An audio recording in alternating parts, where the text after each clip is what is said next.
Good afternoon, everyone. I am here to conduct a short talk on radius gauge. My name is Hitarth Panchal. My course is CP01. My section is D1B and my center is DTC below. What do you mean by radius gauge? It is a tool used to measure the radius of an object. It is also known as fillet gauge. Why radius gauge is used?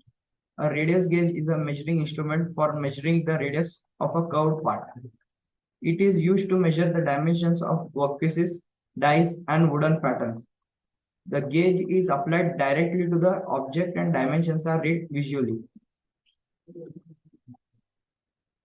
Next is advantages of radius gauge.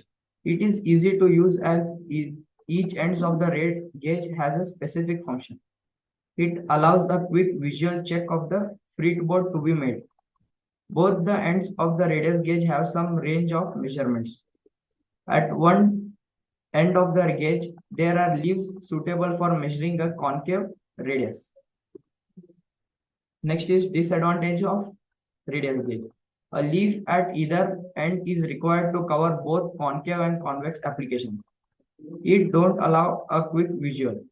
Locating the correct part of the double-sided blade to use for each application may not be as simple as having a blade designated function. Thank you, everyone.